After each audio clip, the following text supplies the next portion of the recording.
Assalamualaikum warahmatullahi wabarakatuh. Kembali lagi dengan saya Yayu Ferdian dengan NIM 23650014. Di mana pada video kali ini saya akan mereview materi dari kelompok kami yaitu kelompok 2 dengan judul Ancaman, Serangan, dan Penanggulangannya dalam Keamanan Cyber. Lanjut saja pada materinya, di mana yang pertama yaitu apa itu keamanan cyber? Keamanan cyber adalah praktik melindungi sistem, jaringan, program, dan data dari serangan digital, termasuk upaya untuk mengakses, mengubah atau menghancurkan informasi sensitif, serta mencegah gangguan dalam operasi bisnis.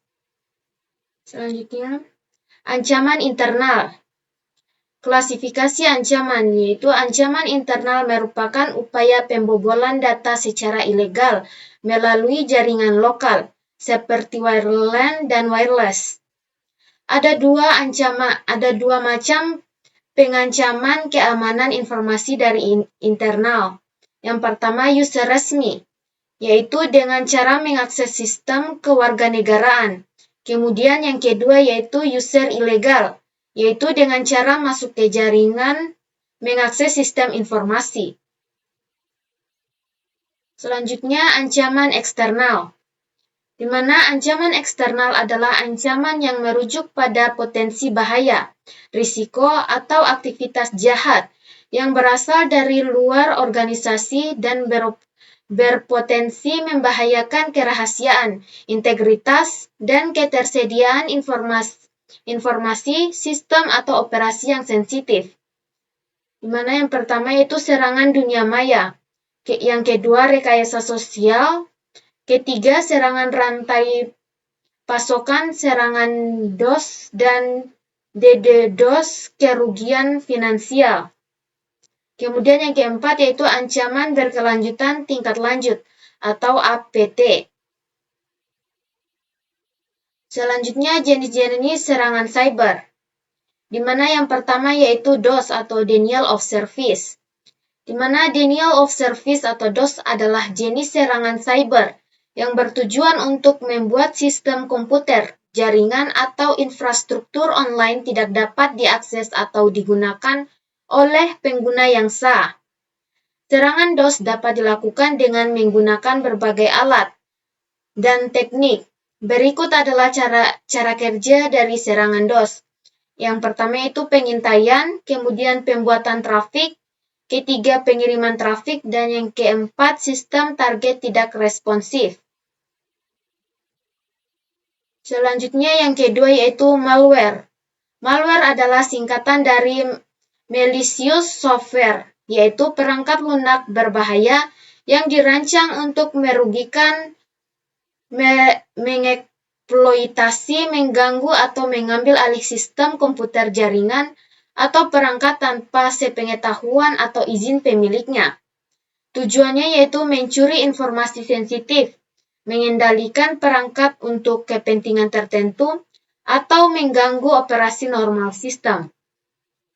Selanjutnya, malware. Yang pertama, jenis-jenis serangan cyber dari malware. Yang pertama, virus. Virus adalah jenis malware yang menyebar dengan menempel pada file atau program lain.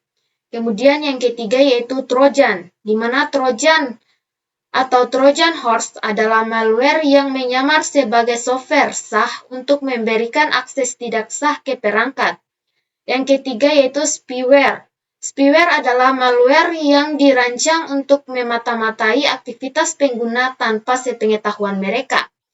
Spyware dapat mencuri informasi pribadi seperti data login, kebiasaan browsing, atau bahkan merekam ketikan pengguna. Selanjutnya yang keempat, adware. Adware adalah malware yang menampilkan iklan secara berlebihan pada perangkat korban. Meskipun tidak selalu berbahaya, adware dapat mengganggu pengalaman pengguna dan memperlambat kinerja perangkat. Selanjutnya yang ketiga itu sniffing. Sniffing adalah salah satu bentuk cybercrime yang dilakukan menggunakan jaringan internet dengan tujuan mengambil data pengguna secara ilegal. Sniffing jaringan yaitu penyadapan lalu lintas data dalam jaringan komputer. Alat sniffing digunakan untuk memantau dan menganalisis paket data yang lewat. Meskipun bermanfaat bagi administrator untuk keamanan, sniffing juga bisa disalahgunakan oleh peretas untuk mencuri data sensitif. Kemudian yang keempat yaitu phishing. Menelusuri akarnya kembali ke pertengahan tahun 1990,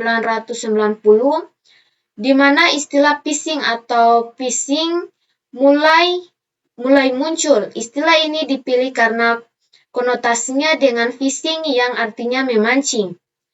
Proses terjadinya serangan phishing yaitu teknik penipuan cyber yang digunakan oleh penyerang untuk mencuri informasi sensitif dari korban seperti kata sandi, informasi kartu kredit, atau data login lainnya.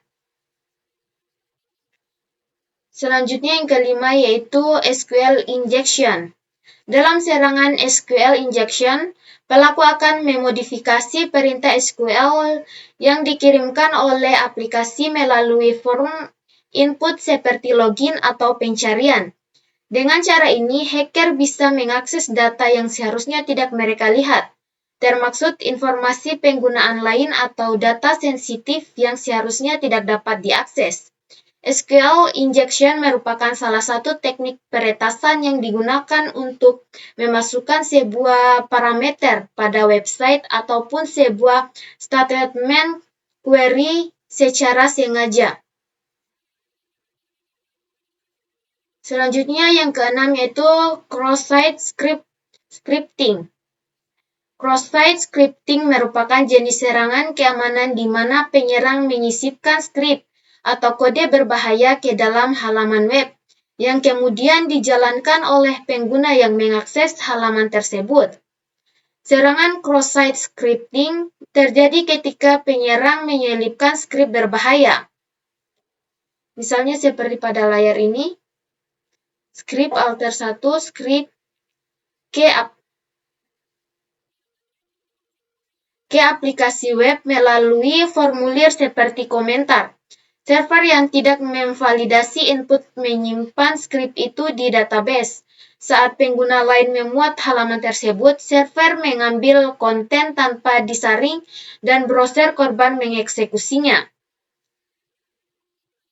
Selanjutnya, strategi deteksi serangan. Di mana yang pertama yaitu IDS, Intrusion Detection System. Intrusion Detection System adalah sistem yang dirancang untuk mendeteksi serangan atau aktivitas mencurigakan dalam jaringan komputer atau sistem informasi. IDS bertugas untuk memantau lalu lintas jaringan, menganalisis pola dan perilaku, serta memberikan peringatan ketika terdeteksi aktivitas yang mencurigakan atau melanggar kebijakan keamanan yang telah ditetapkan. Intrusion Detection System atau IDS berfungsi sebagai komponen penting dalam sistem keamanan jaringan yang bertujuan untuk mendeteksi serangan atau aktivitas mencurigakan di dalam jaringan komputer. IDS beroperasi dengan memantau lalu lintas jaringan dan sistem, menganalisis pola-pola tertentu, serta memberikan peringatan atau tindakan respon jika terdeteksi serangan atau aktivitas mencurigakan. Selanjutnya IPS atau Intrusion Prevention System. Intrusion Prevention System merupakan kombinasi antara fasilitas kemampuan pemblokiran dari firewall dan inspeksi ke dalam paket data dari Intrusion Detection System atau IDS.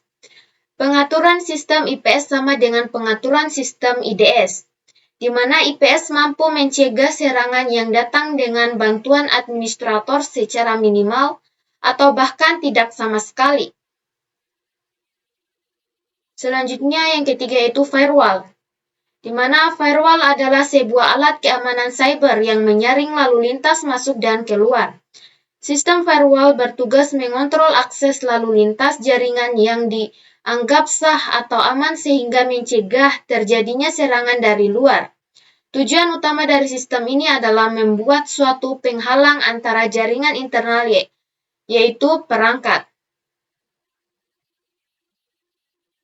Kemudian studi kasus dari serangan cyber, di mana di sini yang pertama ada WannaCry pada tahun 2017. Ransomware global yang mengeksploitasi celah Windows menyebar ke 150 lebih negara. Layanan kesehatan Inggris NHS terdampak parah. Kemudian yang kedua yaitu SolarWindows pada tahun 2020, yaitu peretasan melalui update Orion, akses tersembunyi ke data sensitif pemerintah dan perusahaan besar Amerika Serikat selama berbulan-bulan. Yang ketiga yaitu Yahoo pada tahun 2013 sampai 2014, yaitu 3 miliar akun diretas, data pribadi bocor, terungkap terlambat, merusak reputasi dan nilai perusahaan. Yang keempat yaitu Target pada tahun 2013, di mana 40 juta data kartu pelanggan dicuri lewat vendor pihak ketiga. Sistem pos disusupi malware. Yang kelima yaitu Equifax pada tahun 2017, di mana 140 juta data pribadi bocor karena celah keamanan tak ditambal. Risiko besar pencurian identitas. Kemudian yang terakhir atau yang keenam yaitu Colonial Pipeline pada tahun 2021, di mana serangan ransomware ganggu distribusi BBM di AS. Perusahaan bayar tebus $44 juta ke kelompok DarkSide.